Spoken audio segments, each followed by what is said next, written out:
الحمد لله رب العالمين والصلاة والسلام على أشرف الأنبياء والمرسلين خصوصا على خاتم الأنبياء والمعصومين وعلى آله وأصحابه وأهل بيته أجمعين. أما بعد فأعوذ بالله من الشيطان الرجيم. بسم الله الرحمن الرحيم. إن الله يحب التوابين ويحب المتطهرين.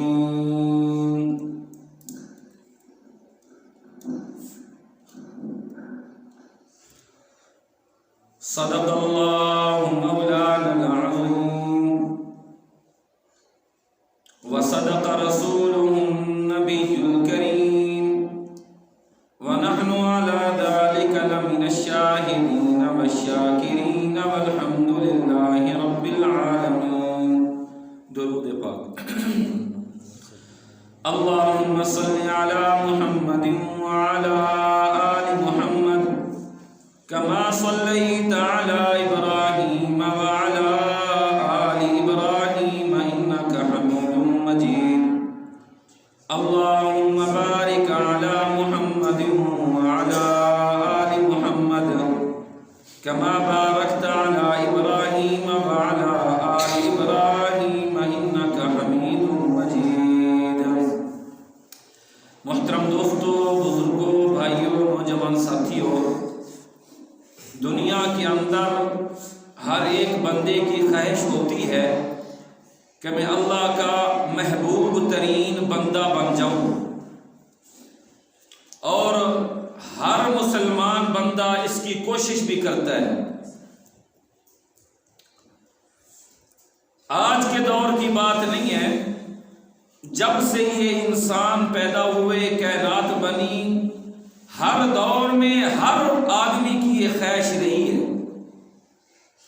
آپ علیہ الصلوۃ والسلام کے دور میں یہود و نصارہ کہنے لگے نحن ابناء اللہ، ہم اللہ کے بندے ہیں، ہم اللہ کے بیٹے ہیں. حالانکہ آپ نے سورۃ الاخلاص میں پڑھا ہے، اللہ پاک فرماتے ہیں لم یلد ولم یولد، نہ میں کسی کا باپ ہوں نہ میں کسی کا بیٹا ہوں. تو یہود و نصارہ دعویٰ کرتے ہیں کہ ہم اللہ کے بیٹے ہیں. یہ کیسے بیٹے ہوئے؟ تو انہوں نے کہا اس کا مطلب بیٹے ہونا نہیں ہے، وَأَحِبَّاؤُهُ، ہم اللہ کے محبوب ہیں. جس طرح کوئی اولاد اپنے باپ کے لیے محبوب ترین ہوتی ہے، باپ اب اولاد کو محبوب رکھتا ہے، تو یہود و نصارہ کہنے لگے ہم اللہ کے محبوب ہیں. اے یہودیو، اگر تم اللہ کے محبوب ہو تو عذاب کیوں آتا ہے؟ اللہ ناراض کیوں ہوتے ہیں؟ اس کا جواب نہیں ہے. آج میں سنانا یہ چاہتا ہوں اللہ کے محبوب ترین بندے کون ہیں، اور اللہ کا محبوب ترین بندہ بننے کی شرط کیا ہے. اللہ کا قرآن کہتا ہے ان اللہ یحب التوابین، میں اللہ ان لوگوں کو بڑا پسند کرتا ہوں، ان کو محبوب بناتا ہوں جو گناہ ہونے کے بعد بار بار توبہ کرتے ہیں. آگے فرمایا وَيُحِبُّ الْمُتَطَهِّرِينَ،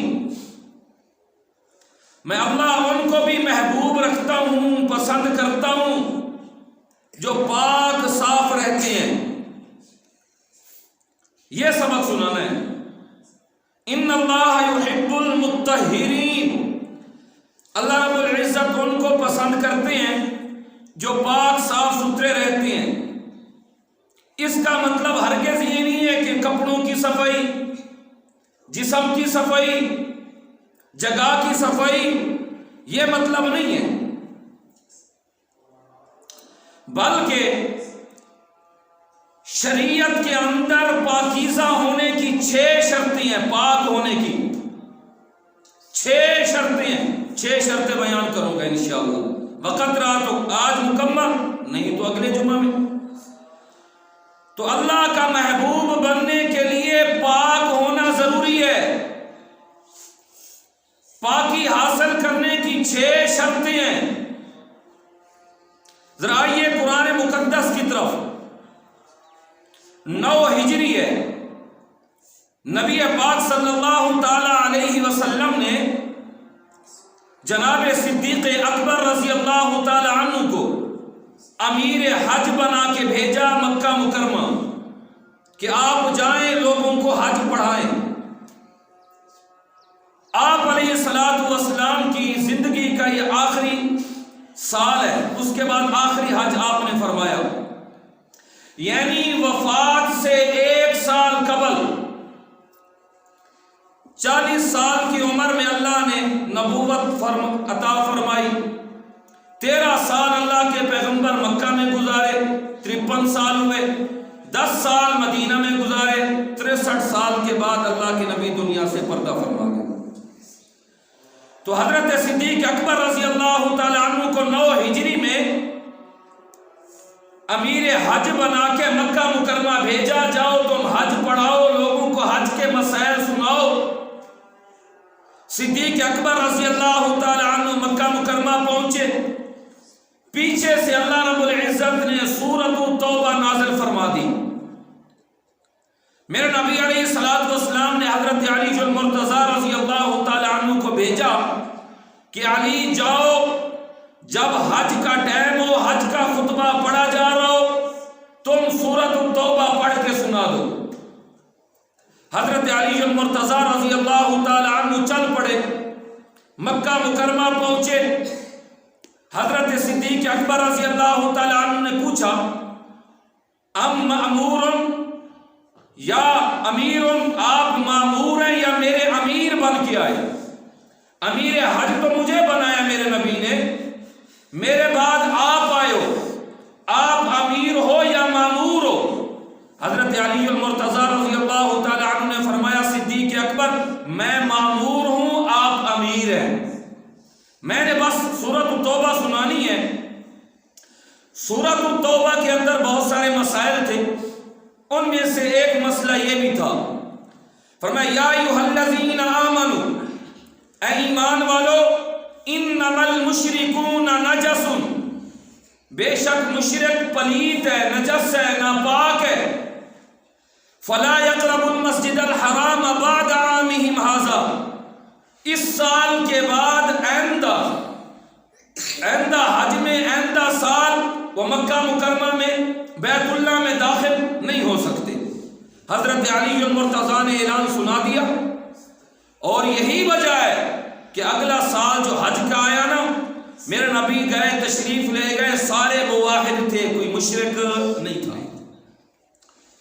تو فرمایا یا ایھا الذین آمنوا، اے ایمان والو، انما المشرکون نجس، مشرک ناپاک ہے، پلیت ہے، آج کے بعد مسجد حرام میں نہیں آ سکتا۔ تو شاہ محدث دہلوی شاہ عبد القادر رحمت اللہ تعالی علیہ مانا کرتے ہیں، مشرک چونکہ وہ ہوتا ہے جو اللہ کے ساتھ کسی کو شریک ٹھہراتا ہے، مشرک کا جسم پاک ہوتا ہے، مشرک کا دل پلیت ہوتا ہے۔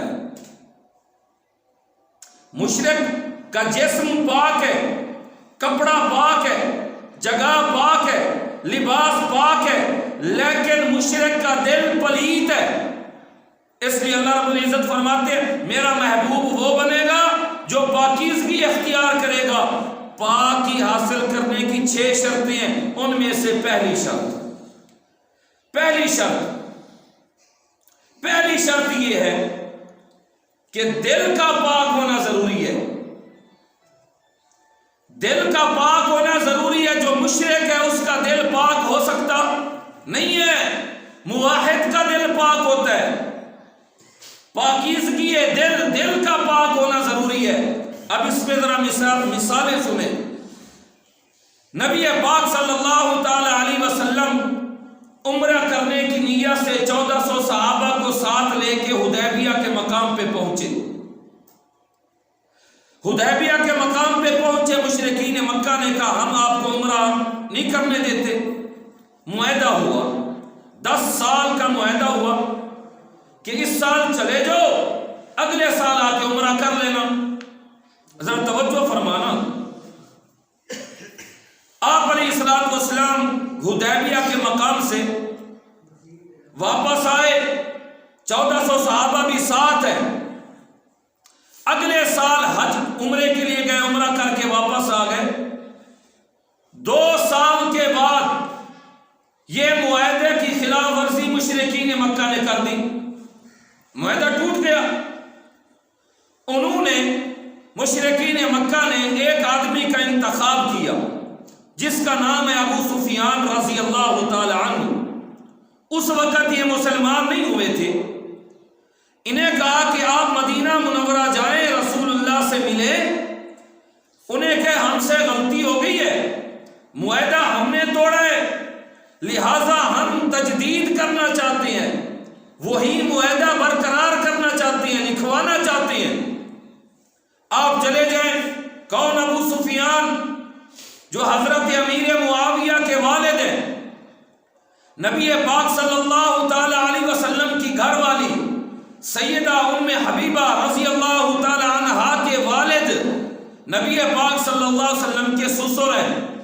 یہ مشرکین مکہ میں سردار تھے، تو انہیں بھیجا، انہوں نے کہا ٹھیک ہے میں جاتا ہوں، جانے کے لیے تیار ہوں۔ یہ چل پڑے، مدینہ منورہ پہنچے۔ دل میں خیال آیا کیوں نہ سب سے پہلے اپنی بیٹی ام حبیبہ سے ملاقات کر لوں۔ اللہ کے نبی کی جو بیوی ہے، میری بیٹی ہے، اس سے ملاقات کروں گا، اسے کہوں گا آپ بھی اللہ کے نبی کو کہیں معاہدے میں تجدید کر دیں، ہم بڑھانا چاہتے ہیں، معاہدے کو برقرار رکھنا چاہتے ہیں۔ اب یہ جو ہی پہنچے حضرت ام حبیبہ رضی اللہ تعالی عنہا کے گھر، حضرت ام حبیبہ رضی اللہ تعالی عنہ کے گھر پہنچے، بستر پہ، چارپائی پہ بستر بچھا ہوا تھا چمڑے کا۔ اب جو ہی ام حبیبہ رضی اللہ تعالی عنہا نے اپنے والد کو دیکھا، کئی سالوں کے بعد دیکھا، بیٹی کا دل نرم ہوتا ہے باپ کے لیے، وہ بستر پہ بیٹھنے لگے۔ ام حبیبہ رضی اللہ تعالی عنہ نے کہا بابا کھڑے ہو جائیے۔ والد ابو سفیان کھڑے ہوئے، ام حبیبہ نے بستر لپیٹ دیا۔ ابو سفیان کو تعجب ہوا، ہم تو مہمانوں کے لیے بستر بچھاتے ہیں، میری بیٹی نے بستر لپیٹ لی ہے۔ متعجب ہو کر پوچھتا ہے بیٹی یہ بستر میرے لائق نہیں تھا یا میں بستر کے لائق نہیں ہوں؟ 2 لفظ کہے، یا بستر میرے لائق نہیں ہے یا میں بستر کے لائق نہیں ہوں، کیوں لپیٹ دی ہے؟ قربان چاہیے۔ ام حبیبہ رضی اللہ تعالی عنہ کہتی ہے بابا جان ھذا فراش رسول اللہ صلی اللہ علیہ وسلم وھذا مشرک۔ بابا جان یہ اللہ کے رسول کا بستر ہے، پاک بستر ہے، آپ مشرک ہیں۔ مشرک کا جسم تو پاک ہوتا ہے، مشرک کا دل پلیت ہوتا ہے، آپ بستر پہ نہیں بیٹھ سکتے۔ ابو سفیان کو غصہ آیا، کہنے لگی تو بد دین ہو گئی ہے جو باپ کی قدر بھی نہیں کرتی۔ بیٹی نے کہا بابا جان اصل دین تو اب اپنایا ہے، جو دین کی سمجھ اب آئی ہے۔ تو پلیت ہے، میرے نبی کا بستر بھی پاک ہے، میرے نبی کی جماعت بھی پاک ہے، میرے نبی کی ذات بھی پاک ہے۔ باپ کو کھڑا کر دیا، باپ ناراض ہو کے چلا گیا۔ سنانا یہ چاہتا تھا کہ مشرک کا جسم پاک ہے، لباس پاک ہے، جگہ پاک ہے، لیکن مشرک کا شرک کرنے والے کا دل پلیت ہے۔ تو فرمایا اللہ کا محبوب وہ بنتا ہے جس کا دل بھی پاک ہو۔ نبی پاک صلی اللہ تعالی علیہ وسلم نے جنگ بدر کے اندر آپ کے صحابہ نے مشرکین مکہ کو شکست دی، 70 کافر مارے گئے، 70 کافر پکڑے گئے، قیدی بنے۔ تو انہیں تکلیف ہوئی کیوں نہ ہم اپنے بدر کے شہداء، اپنا مقتولوں کا، بدر کے قیدیوں کا بدلہ تو مشرکین مکہ نے 3000 کا لشکر تیار کیا. 3000 کا لشکر ہے. ادھر اللہ کے پاک پیغمبر نے 1000 کا لشکر تیار فرمایا. حدیبیہ کے مقام اپنا جنگ احد کے مقام پہ پہنچے تو 300 منافق واپس چلے گئے. باقی کتنے بچے جی؟ 700. ادھر مشرکین مکہ کی تعداد کتنی ہے؟ 3000 ہے. ادھر مسلمانوں کی تعداد 700 ہے. حدیبیہ کا موقع ہے. حضرت سعد رضی اللہ تعالی عنہ وہ عظیم صحابی ہیں جنہوں نے سب سے پہلے اسلام قبول کیا، پھر مدینہ منورہ آئے، آ کر اپنی برادری میں، رشتہ داروں میں، قوم، علاقے میں اسلام کو پھیلانا شروع کر دیا. بہت سارے لوگوں کو مسلمان کیا، کلمہ پڑھایا. اب چونکہ جنگ احد کا موقع آیا تو حضرت سعد رضی اللہ تعالی عنہ نے کہا چلو میرے ساتھ جہاد پہ. ان کا سارا لشکر، سارا قبیلہ، پوری بستی نکل پڑی احد میں جہاد کے لیے. ایک ہی آدمی تھا، حضرت عمر ابن ثابت رضی اللہ تعالی عنہ، جو مسلمان نہیں تھے. پوری بستی میں، پورے گاؤں میں، پورے علاقے میں، پورے قبیلے میں ایک ہی آدمی تھے جو غیر مسلم تھے. اب یہ کسی کام کے لیے باہر گئے ہوئے تھے، واپس آئے، دیکھا بستی میں سنسانی ہے، کوئی نظر نہیں آتا. پوچھے یار لوگ کہاں گئے؟ عورتوں سے، مستورات سے پوچھا بھئی لوگ کدھر ہیں، جوان کدھر ہیں؟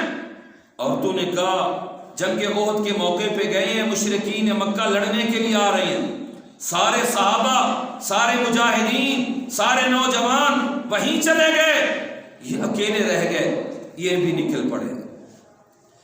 حدیبیہ کے مقام پہ آئے، آ کر کہتے یا رسول اللہ، میں نے اپنے قبیلے میں دیکھا کوئی آدمی نہیں تھا میرے سوا، میں اکیلا رہ گیا ہوں.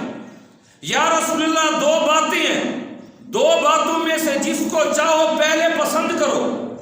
پہلی بات تو یہ یا رسول اللہ، یا تو مجھے کلمہ پڑھاؤ، مجھے مسلمان کرو، میں اسلام قبول کرتا ہوں، یا پہلے مجھے اپنے صحابہ کے ساتھ بھیج دو، میں جا کر مشرکین مکہ کے خلاف لڑنا چاہتا ہوں. میرا نبی نے فرمایا دونوں باتیں ضروری ہیں. اسلام بھی ضروری ہے، جہاد میں جانا بھی ضروری ہے. تو پہلے کلمہ پڑھا، مسلمان ہوئے، چل پڑے. قوم برادری سے جا ملے تو قوم نے کہا آپ کدھر آئے ہو؟ میں تمہارے ساتھ لڑنے آیا ہوں، جہاد کرنے آیا ہوں. تو صحابہ نے عرض کیا تو مشرک ہے، مشرک کا دل پلیت ہے، مشرک ناپاک ہے، ہمارے ساتھ تو نہیں لڑ سکتا، ہمیں آپ کی کوئی ضرورت نہیں ہے، تم واپس چلے جاؤ.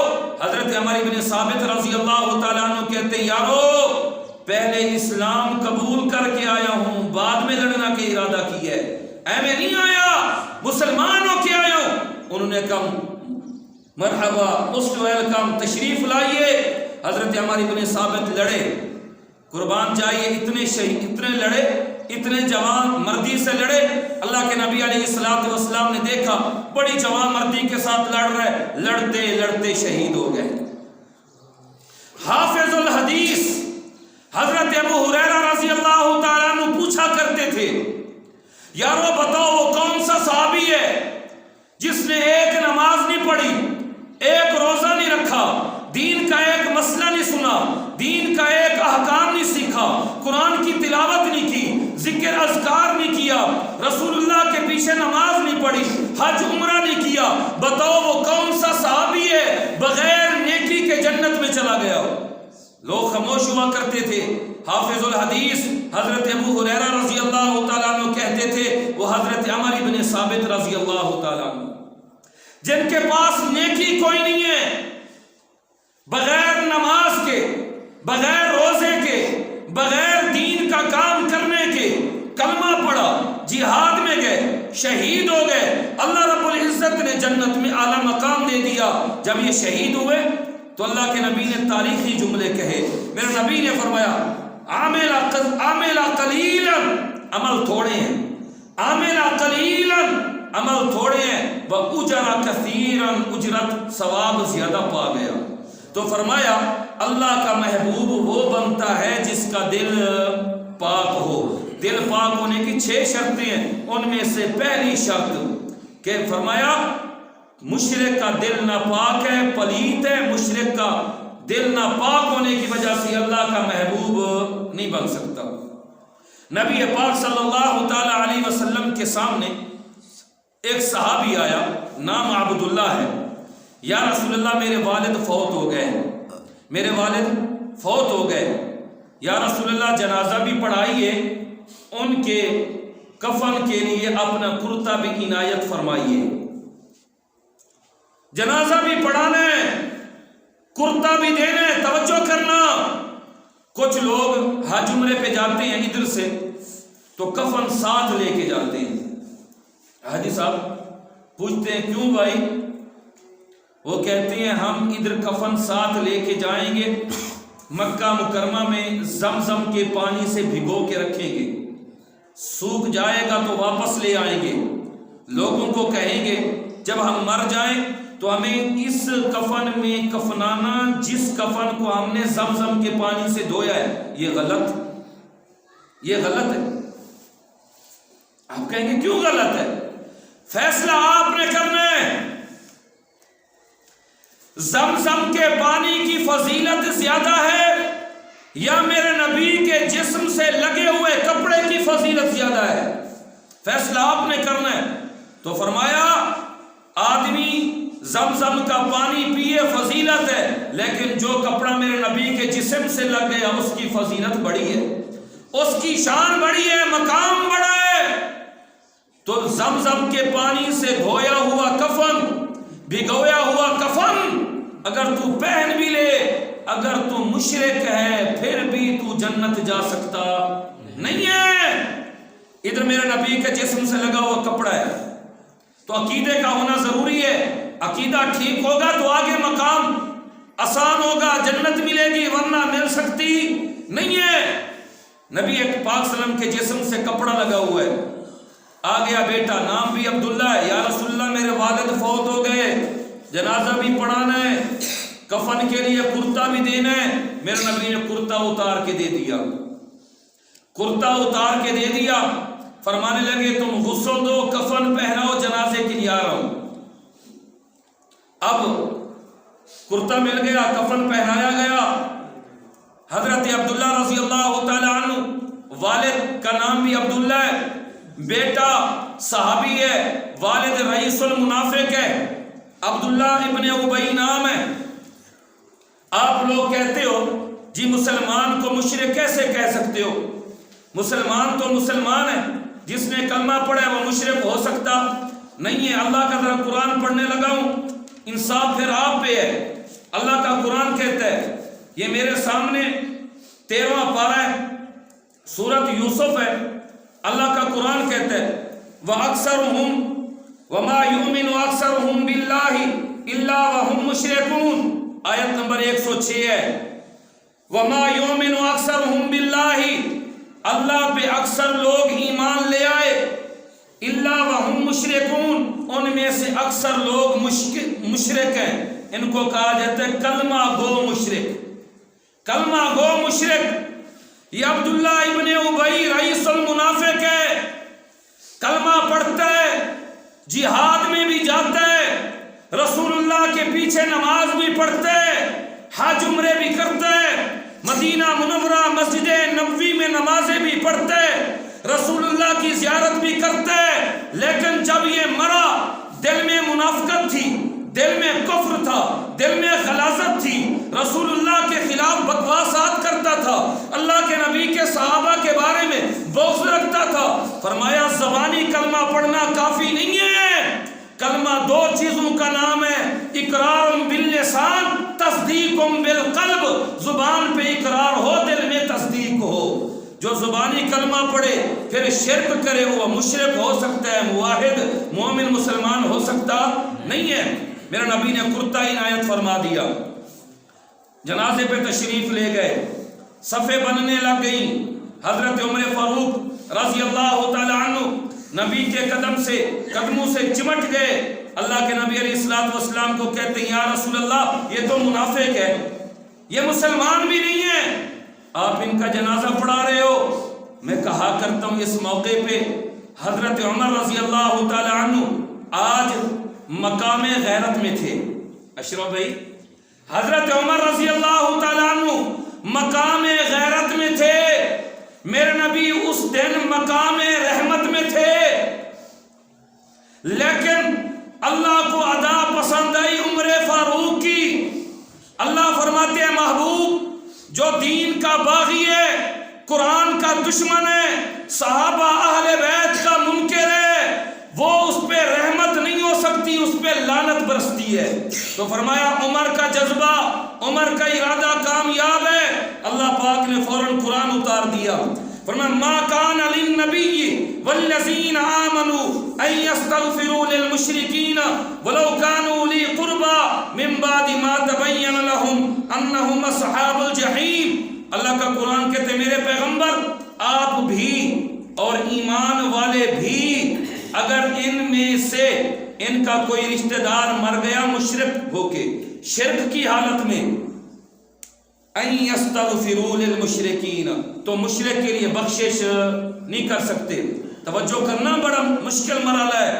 مشرک مر گیا تو اس کے گھر میں جا کر یہ بھی نہیں کہہ سکتے یار اللہ اس کو بخشے، اللہ اس کی مغفرت کرے، یہ قرآن کہتا ہے، نہیں کہہ سکتے۔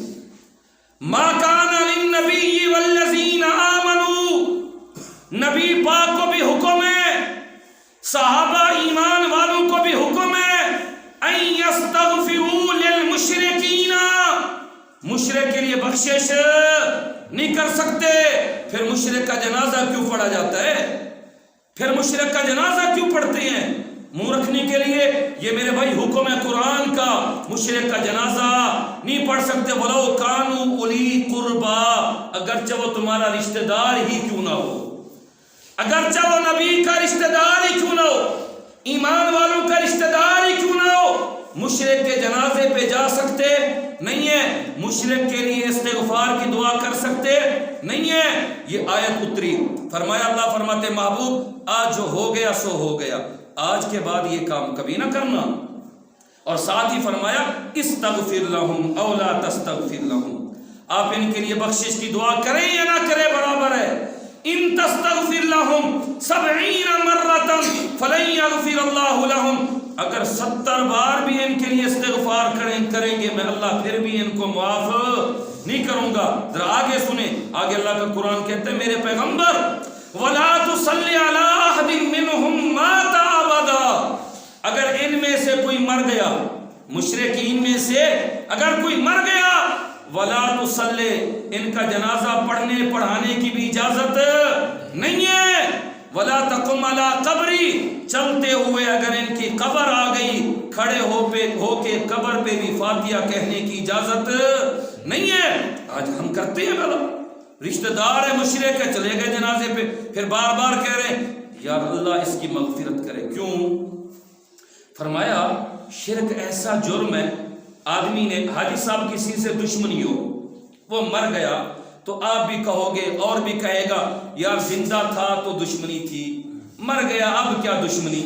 تو فرمایا شرک ایسا جرم ہے مرنے کے بعد بھی اللہ معاف نہیں کرتا، اللہ مشرک کے لیے دعا قبول نہیں کرتا۔ آج ہم نے شرک کو کوئی سمجھا ہی نہیں ہے۔ فرمایا اللہ کا محبوب بننے کی 6 شرطیں، ان میں سے پہلی شرط دل کا پاک ہونا ضروری ہے۔ دل اس کا پاک ہوتا ہے جو موحد ہوتا ہے، جو شرک کرنے والا ہوتا ہے اس کا دل پاک ہو سکتا نہیں ہے۔ دوسری وجہ، دوسری شرط سنیں اللہ کا محبوب بننے کے لیے، فرمایا وہ دوسری شرط زبان کا پاک ہونا۔ ادھر مشکل مرحلہ ہے، توجہ کرنا، زبان کا پاک ہونا، زبان سے گالی ہو، زبان پہ جھوٹ ہو، زبان پہ کردار کشی ہو، زبان میں سارا دن غیبت ہو، کسی معصوم پہ تہمت ہو، کسی کو تکلیف دینا ہو۔ فرمایا یہ آدمی اللہ کا محبوب بن سکتا نہیں ہے۔ حضرت لقمان حکیم جس کے نام پہ اللہ نے پوری سورت اتاری ہے. یہ ایک آدمی کے غلام تھے. خدا را توجہ کرنا، آج ہمارا معاشرہ زبان کی گندگی سے بھرا ہوا ہے. حضرت لقمان حکیم ایک آدمی کے غلام تھے. ان کے مالک نے ایک دن کہا یہ بکری ہے، بکری کو ذبح کرو. بکری کے پورے جسم میں سے جو سب سے پاکیزہ اچھا گوشت ہے وہ پلیٹ میں رکھ کے میرے سامنے لاؤ. لقمان حکیم نے بکری کو ذبح کیا. بکری ذبح کرنے کے بعد پلیٹ کے اندر بکری کا دل، بکری کی زبان رکھی. فرمانے لگے بکری کے جسم میں سے سب سے قیمتی چیز، پاکیزہ چیز، عظمت والی چیز دل اور زبان ہے. اچھا کچھ دن اور ٹھہرے. کچھ دنوں کے بعد وہ بادشاہ مالک کہتے ہیں غلام کو، حضرت لقمان حکیم کو یہ بکری ہے، اس کو ذبح کر. جو سب سے گندی چیز ہے بکری کے جسم میں سے جو سب سے گندی چیز ہے اس کو پلیٹ میں رکھ کے میرے سامنے لا.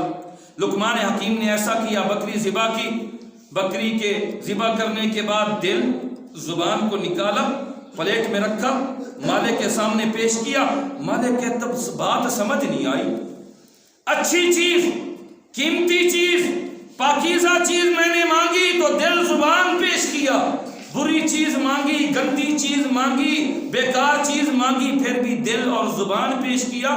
تو لقمان حکیم نے کہا، کہنے لگا آدمی کے جسم کے اندر زبان اور دل اگر یہ پاک ہیں